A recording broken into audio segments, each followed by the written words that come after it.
Hi, this is Randy Clark, also known as goforitRANDY on my YouTube channel. Okay, if things aren't getting strange enough with this Atacama Mummy or Atacama ET or Chilean humanoid, here we have the Atta Boy. Have you ever heard of the Atta Boy? Well, it too is a 6.5-inch tall humanoid that was found in, guess where? The Atacama Desert in Peru. Back in 1933, this is Robert Ripley, if you don't recognize this. This is Robert Ripley from Ripley's Believe It or Not. This is a world-famous gentleman who is world-famous for one thing, and that's finding very unusual things and unusual beings and animals and all kinds of just strange things. He found this back in 1933 and brought it to the world back in 33. We haven't even heard about it. I mean, I've never got the memo about that. Anyways, he was quite proud of this, and very unusual little being too as well. But let's compare this. On the left here, you have the Atta Boy, and on the right, you have the Atacama Mummy. Both of these are mummies. Both of them were found in the Atacama Desert in South America, which is a very unusual to start finding 6-inch tall beings there. That's very unusual to have it in one location. Very, very strange as we go here. But this is Robert Ripley here. Anyways, if you take a look at these and you start doing some side-by-sides, they look very similar. The heads on these things, both of the heads look very, very unusual. The one on the left there, very unusual, almost looks like an upside-down pyramid, very almost like a gray ET kind of look to it. We're not going to call it an ET, of course not. Wouldn't want to do that. Wouldn't want to offend anyone listening to this video right now.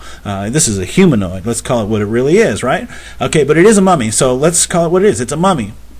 The one on the right, there's some very unique things. They've done all kinds of testing on this, CT scans, MRI scans, all kinds of stuff. They've done the DNA on it as well, sequenced the mitochondrial DNA. But one of the strangest things with the one on the right here, which is the Atacama Mummy, the rib cage there.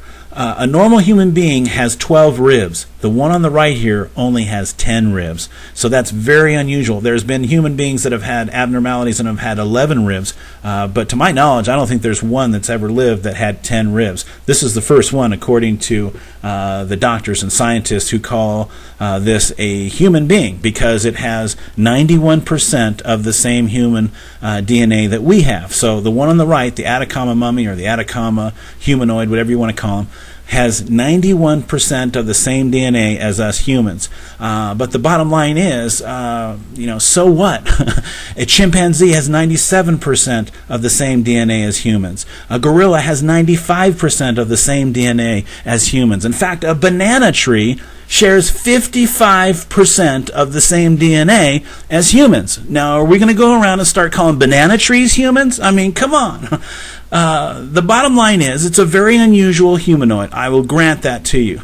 But here we have two of these things now. We have two humanoids who are 6 inches tall, who were walking around in the Atacama Desert at some point in time in our past. We don't know when. The scientists and the doctors who have been analyzing the one on the right here, the Atacama Mummy, are concluding that it quite possibly could be an ancient creature. I mean, this thing could be thousands of years old. Literally, thousands of years ago, there could have been this lost civilization of 6-inch tall beings, humanoid-looking beings that were walking around on Earth. We don't know. They don't know the answers. They're finding that out. Again, go to my channel at goforitRANDY, because I have several other videos on the one on the right, and I just did a new video yesterday on the one on the right here, which is the Atacama Mummy, and some incredible high-definition video. I have an incredible video of the X-ray of the one on the right here that is just incredible. If you haven't seen that, go to my channel at goforitRANDY and check that out. But these two beings are incredible because they're both very unusual. They're both mummies. They were both wrapped in cloth. They're both in pretty, really good shape, considering these things could be literally thousands of years old, maybe hundreds of years old. We really don't know yet. But incredible to find two lost civilizations of humanoids who obviously were walking around in South America at some point in our distant past. This story just keeps getting very, very unusual as we go here. Again, if you like this video, please give me a thumbs up and go to my channel and check out my other videos on this, because I've got some incredible stuff there that you might want to check out. Thank you very much for watching.